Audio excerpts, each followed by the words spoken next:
এখন শুনবেন জীবনানন্দ দাশের একটি কবিতার নাম শীতরাত। আবৃত্তি করছি আমি নাসির আহমেদ কাবুল। এইসব শীতের রাতে আমার হৃদয়ে মৃত্যু আসে। বাইরে হয়তো শিশির ঝরছে, কিংবা পাতা, কিংবা প্যাঁচার গান, সেও শিশিরের মতো, হলুদ পাতার মতো। শহর ও গ্রামের দূর মোহনায় সিংহের হুঙ্কার শোনা যাচ্ছে, সার্কাসের ব্যথিত সিংহের। এদিকে কোকিল ডাকছে পৌষের মধ্যরাতে, কোনো একদিন বসন্ত আসবে বলে। কোনো একদিন বসন্ত ছিল, তারই পিপাসিত প্রচার। তুমি স্থবির কোকিল নও, কত কোকিলকে স্থবির হয়ে যেতে দেখেছি।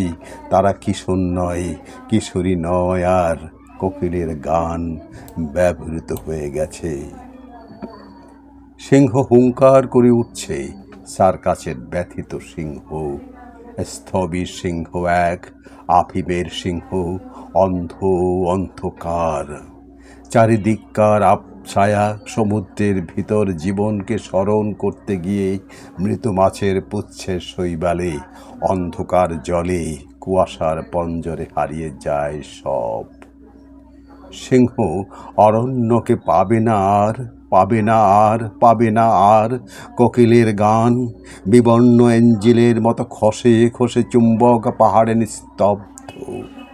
হে পৃথিবী, হে বিপাশা মদির নাগপাশ, তুমি পাশ ফিরেছো, কোনো দিন কিছু খুঁজে পাবে না আর।